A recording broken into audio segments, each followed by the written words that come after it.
Bienvenue dans la saison 2 du Monde du Livre, un podcast dédié à la littérature young adulte et new adulte.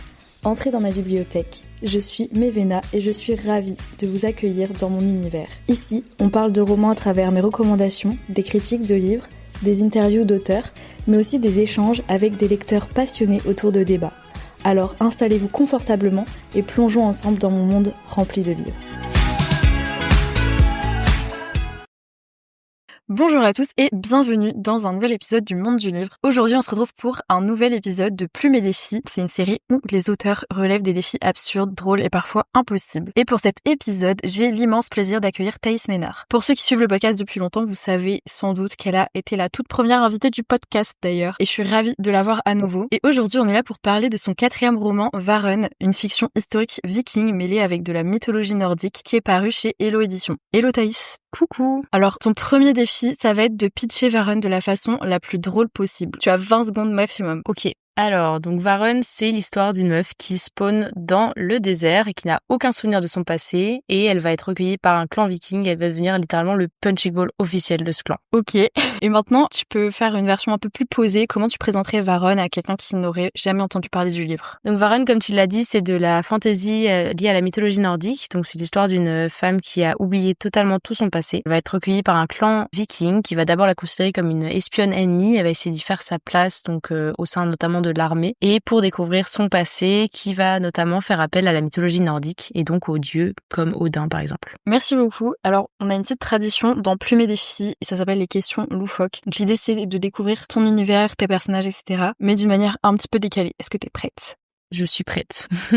Alors, imagine que Varen reçoit un message directement gravé par Odin sur une pierre runique. Qu'est-ce qu'il te dirait? Je pense qu'il lui dirait bon courage. Juste bon courage. Voilà, pas de contexte, juste bon courage, démerde-toi et bonne chance pour survivre. Bonne chance.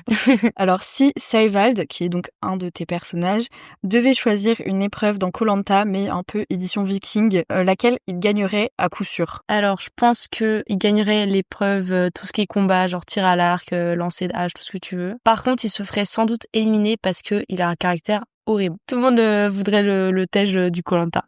Est-ce que tu peux, pour un peu plus de contexte, tu peux expliquer un peu c'est qui Sævald dans l'histoire? Ouais, donc Sævald, c'est le 2e personnage principal. Donc c'est au niveau de l'échelle, au niveau du clan viking, c'est le fils du chef. Et donc c'est lui un peu qui va défendre la personnage principale quand tout le monde veut la tuer. Parce que c'est littéralement une mise à mort. Et donc voilà, ça va être un peu fonctionner là-dessus. C'est un personnage qui est assez mystérieux parce qu'on sait pas trop ce qu'il pense et ses motivations par rapport au passé de Varen. Ok, donc ton roman il commence par Varen qui est complètement amnésique, mais imagine qu'il retrouverait d'abord un souvenir, mais complètement absurde, vraiment inutile finalement pour l'histoire, mais drôle. Ce serait quoi? Je pense que ce serait lié aux dieux vikings, peut-être un truc inutile, genre je sais pas moi, un truc qu'il pourrait faire qui est assez humain. Tu t'engueules avec Odin ou un truc comme ça, qui est vraiment un truc totalement débile quoi. En mode Odin qui rote ou un truc. Ouais, c'est ça, genre le mec il a des mauvaises manières et puis tu le reprends là-dessus, un truc qui fait en vrai un peu humain finalement, ça pourrait être marrant. Ok, imagine que Varen doit s'infiltrer dans un camp ennemi mais déguisé.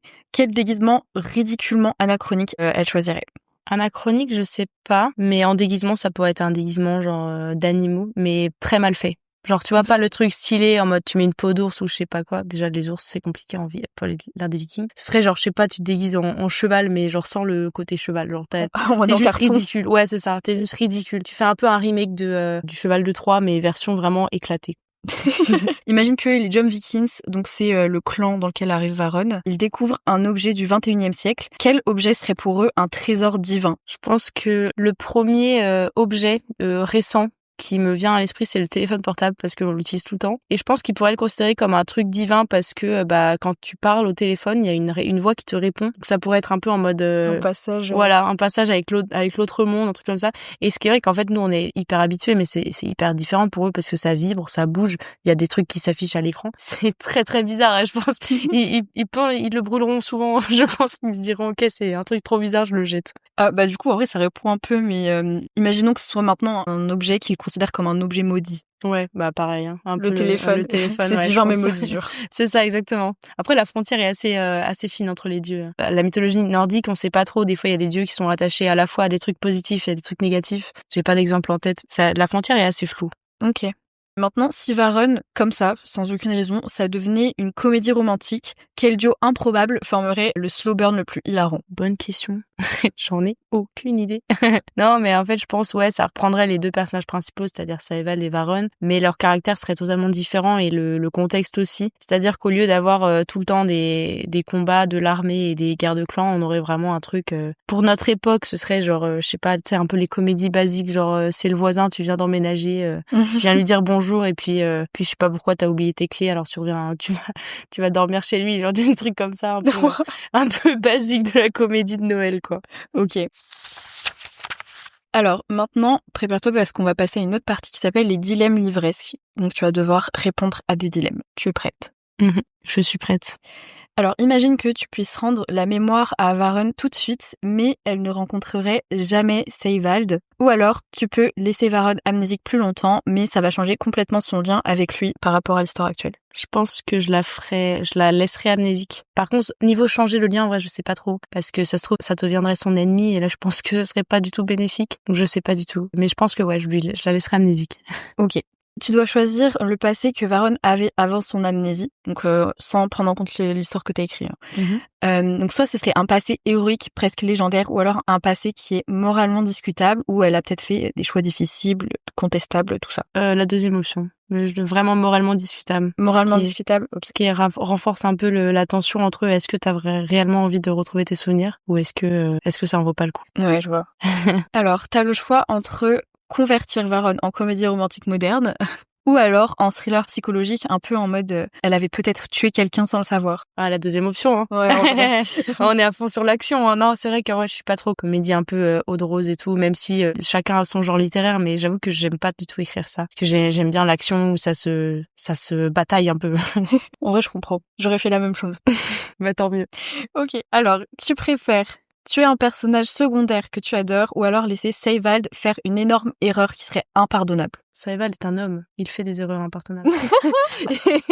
Donc après moi j'aime bien ajouter un peu de drama et tuer un personnage secondaire, tu vois, genre où t'y attends pas. Mais non, bah après c'est pas cool pour les lecteurs, donc je lui ferai faire une connerie et je laisserai en vie les personnages secondaires. Ok. Maintenant t'as le choix entre réécrire Varun en façon ultra historique mais sans aucune magie, donc vraiment basé sur l'histoire pure, ou alors en version dark fantasy où la magie a vraiment une place beaucoup plus centrale. Je mettrais le côté historique. Ah ouais? Ouais, parce que en fait ça dépend, parce que si dans la dark fantasy tu fais vraiment un peuple complètement différent, par exemple style elfique ou des trucs comme ça veut dire qu'il faut inventer une langue, faut inventer un système et tout. C'est beaucoup de travail. Donc je sais pas trop. Après, sachant que si je reste vraiment dans le côté historique, les croyances vikings sont quand même omniprésentes. Peut-être que j'aurais pas le côté magie, mais j'aurais quand même le côté croyance. Ouais, je vois. Est-ce que tu préfères faire une scène de bataille ou alors une scène où Varun doit sociabiliser avec tout un village pour rester en vie? Oh, la bataille, hein. Ouais. Ça se fight, hein. On laisse parler les armes, hein. Non, mais en vrai, c'est beaucoup. Moi, j'adore l'action. Donc dès que ça se fight et tout, c'est mon kiff. Le blabla et les paroles, c'est plus compliqué. Sachant qu'en général, tu vois, là, des fois, quand tu lis un livre, tu dis, waouh, la répartie de Fou Furieux. Faut pas croire, hein, les auteurs, ils ont pas forcément de répartie. Nous, on y pense parce que du coup, on est couché sur le papier, on a beaucoup de temps à la réflexion. Mais tu nous prends au dépourvu, on sait pas répondre. En vrai, j'avoue, même moi, je préférerais, je pense, lire une scène de bataille qu'une scène, de dialogue. Sauf si vraiment la répartie est trop classe. Genre là, Ouais. du coup, c'est un peu un plaidoyer, mais après, faut les bons arguments et faut que ce soit classe, quoi. Faut pas juste du blabla comme ça. Ouais, carrément. Mais je pourrais pas l'écrire. J'ai pas la répartie pour écrire ça. Alors, tu dois ajouter une trope de romance à ton livre. Est-ce que tu préfères ajouter la trope triangle amoureux? Donc du coup, par exemple, que Varun a les deux prétendants avec lesquels elle hésite. Ou alors la trope fake dating. En mode, les deux protagonistes, ils font semblant d'être ensemble. Ah, fake dating. Fake dating. Je déteste les triangles amoureux. Ouais. Ah, je peux pas. Ouais, bah après, c'est mon avis, mais j'avoue que je suis pas trop dans les trucs de tromperie et tout. Même le fait de faire des faux espoirs aux gens et tout, non. Fake dating, c'est marrant. Parce que t'as un peu le côté comédie, genre tu sais que c'est pas vrai, donc tu peux faire n'importe quoi. C'est marrant. Du coup, ça me fait penser, genre, imagine c'est fake dating, c'est quoi le contexte? Pourquoi elle doit fake dater quelqu'un? Bah, ce serait plus pour garder sa peau. Parce que, par exemple, si elle dit qu'ils sont vraiment super amoureux avec le fils du chef du village, bah du coup... ça lui donne un alibi, quoi, pour rester dans le village, parce que sinon, elle se fait virer, quoi. C'est vrai. On va passer maintenant à la partie personnalité dans la peau d'un Jomsviking. Alors, quels sont les 3 objets indispensables pour survivre dans l'univers de Varon? Une hache. En fait, c'est pas vraiment un objet, mais les relations, parce que si tu connais des gens, tu peux rester dans le clan. Ouais, une arme contre les ennemis, et puis la nourriture, c'est bien la nourriture. C'est bien la nourriture. Quelle est l'erreur fatale qu'un nouveau venu dans un clan ferait forcément? Ne pas connaître les coutumes, je pense. Ne pas savoir comment s'adresser au chef, c'est littéralement ce que fait Varon. Hein. Ne pas savoir qu'il y a des rituels à avoir. Par exemple, quand il y a des conseils de guerre, ne pas entrer en plein milieu de la salle et se dire « Ok, c'est bon, j'arrive ». Voilà, c'est absolument pas ce qu'elle fait. Mais bon, bref, en gros, c'est savoir bien se comporter, quoi. S'adapter à la situation. C'est vrai, c'est cohérent. C'est pareil partout. Hein. Alors, quelle compétence complètement improbable serait le plus utile dans ton univers? Je sais pas. J'ai mis pour, si ça peut t'aider, par exemple, être capable de repérer un ennemi juste avec son odeur, en mode chiant. En mode tu peux. Ouais, j'avoue, ça pourrait être pas mal dans ce cas-là, de reconnaître les gens avec une odeur. Par exemple, savoir si c'est un ennemi ou pas. C'est un truc complètement bizarre, mais ça pourrait être utile. Un flair de chien. Ouais, ou sinon savoir reconnaître immédiatement les intentions de quelqu'un. Genre quand tu le vois, t'as une espèce d'aura, ou je sais pas, où tu vois si la personne elle est mal intentionnée ou pas. T'as un feu tricolore en mode c'est rouge, c'est orange, c'est vert. Ouais, c'est ça, c'est ok ou c'est pas ok. Maintenant, si tu étais projeté dans ton roman pendant 24 heures, quelle stratégie tu mets en place pour survivre sans mourir dès la première scène? Alors déjà, je me mets à dos tous les personnages qui vont être amenés à être malmenés dans l'histoire. Je pense qu'en stratégie, je vais dans l'armurerie et j'apprends l'art du combat. Toute seule. Toute seule. Non, j'essaye de... Ouais, là, du coup, ma seule arme, ce serait la plaidoirie, hein, pour essayer de sauver ma peau, mais... Mais tu es pas si bon. C'est ça. Moi, je sais pas trop. Franchement, je pense que j'aurais 0 instinct de survie. Je me donne même pas une semaine. Pas de stratégie. Non, vraiment, c'est... Voilà, j'ai rien. On passe au dernier défi, le défi final, c'est le défi d'écriture express. Donc tu vas devoir improviser une mini-histoire avec 3 mots que j'ai tirés au sort au préalable, évidemment qui sont inspirés de ton univers. Alors les mots, c'est rune, hache et éclipse. Est-ce que ça peut être en rapport, enfin c'est vraiment en rapport à fond dans le livre où je peux faire des trucs... Non, comme tu veux, ça peut Okay. et tu peux ne pas le faire. En vrai, je pense que j'aurais plus mis un truc en mode... pendant les éclipses, il y a des big combats dans les arènes qui sont organisés par des clans. Par exemple, pour savoir si jamais ils ont des espions, des esclaves ou juste des personnes, des prisonniers, pour savoir lesquels vivent et lesquels meurent. Et du coup, ce serait organisé que pendant l'éclipse. Et après, voilà, en fonction des runes que tu as, tu pourrais survivre ou non. Et du coup, les armes, ce seraient des haches. Ouais, c'est ça. C'est bien ça. Ouais, ça pourrait être pas mal. Allez, hein. Nouvelle histoire. Remake de Hunger Games, quoi. Tu dois l'écrire maintenant. Ouais, allez. Tant qu'on y a parlé d'écriture, est-ce que tu peux nous parler un petit peu de ta manière de faire, comment t'écris de manière générale?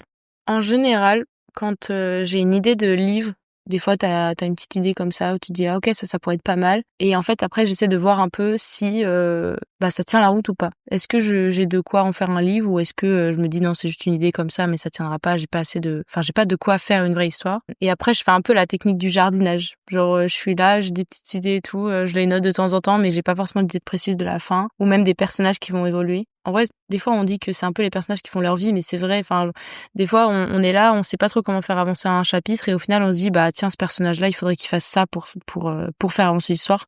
Sauf qu'en fait on l'avait pas du tout décidé avant. C'est un peu à l'inspi comme ça, de temps en temps j'écris. Enfin vraiment que quand ça me plaît, puisque j'ai pas envie que ce soit une contrainte.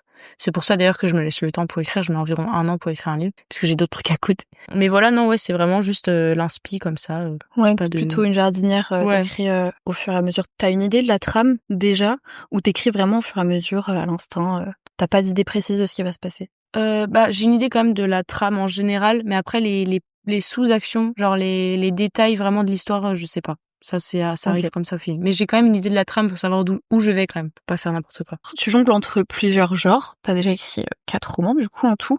Ça peut être thriller, SF, feel good. Et Varon, ça va marquer ton entrée un peu plus dans la fantasy, un peu dans la mythologie. Mm-hmm. Alors comment est-ce que ton processus d'écriture il a changé avec ce roman, s'il a changé? Déjà il a changé, pas forcément en termes de rédaction, de plume on va dire, mais plus en termes de méthodologie. C'est ce que tu disais tout à l'heure, c'est qu'en fait il y a eu beaucoup plus de travail en amont sur la recherche sur l'époque des Vikings, et c'est là que je me suis rendu compte mais dans quel merdier je me suis mis quoi. Je me suis rendu compte qu'en fait j'y connaissais absolument rien, et c'est aussi pour ça que je voulais faire un livre sur les Vikings, parce que comme ça j'allais apprendre de nouvelles choses. et potentiellement vous faire apprendre des nouvelles choses. Et donc voilà, donc en fait, il y a eu énormément de recherches sur comment ils s'habillent, où ils vivent, c'est quoi leur alimentation, leur façon de vivre quoi en fait finalement. Bon, j'ai eu quelques libertés quand même, hein, j'ai pris quelques libertés notamment par rapport au désert. Bon, voilà, hein. Ils vivaient pas dans le désert. Mais sinon voilà, il faut garder une cohérence avec l'histoire. Donc j'ai pris 2-3 libertés là-dessus et aussi au niveau des croyances, je connaissais pas du tout les dieux nordiques. J'ai pu voir ça, sachant que c'est assez compliqué parce que l'époque des Vikings, elle est pas hyper bien on a pas mal de trucs dessus mais au final vu qu'ils avaient pas de réel des archives, des trucs comme ça sur le papyrus, ça existait pas donc en fait c'était souvent des runes, donc fallait aussi les décrypter. Donc disons que après je suis pas historienne mais la science sur cette époque-là, elle est assez floue. Je pense que je dis pas de bêtises en disant ça et donc du coup beaucoup de recherches en amont et d'ailleurs j'ai été reprise pas mal de fois sur des petits détails par la correctrice qui m'a aidée là-dessus parce que notamment quand c'est un truc tout basique mais quand je disais la personne elle s'habille, je mettais des détails par exemple sur les boutons de chemise et elle m'a dit mais il y a pas de boutons de chemise, ah oui c'est vrai, ça n'existe pas à l'époque. Et du coup je me suis dit ah oui c'est vrai. Donc voilà, donc ouais non c'est vraiment pour le coup ça a été un énorme travail de relecture, de correction sur ces points-là. Voilà. Alors et si les auditeurs de ce podcast veulent lire Varun, où est-ce qu'ils peuvent se le procurer? Eh ben il est sorti il y a 2 jours. Au moment où on l'enregistre, c'est sorti il y a 2 jours. Ouais, c'est sorti le 14 novembre dernier, donc du coup il est disponible partout en précommande, donc c'est dans n'importe quelle librairie vous allez vous demander Varun des éditions Hello et de Thaïs Ménard et vous allez pouvoir le commander. Et sinon vous pouvez l'acheter sur Cultura, la Fnac, Leclerc, tout ça quoi. Amazon aussi. Et si jamais vous voulez vous le faire dédicacer, vous pouvez m'envoyer un message sur Insta ou sur TikTok et comme ça on va passer par Vinted pour les frais de port et comme ça je vous le dédicace et je vous l'envoie. Parfait. Du coup, merci beaucoup Thaïs d'avoir participé à cet épisode de Plume et Défis. Est-ce que tu veux laisser un dernier mot aux auditeurs? Merci déjà à toi de m'avoir accepté dans ce podcast, parce que tu fais un travail formidable. Et vraiment, j'ai pas eu l'occasion d'écouter tous tes épisodes, mais franchement, je vais m'y mettre parce que c'est vraiment, franchement, non, vraiment, c'est un super bon podcast. Donc si jamais vous n'avez pas écouté, allez-y, vous savez quoi faire.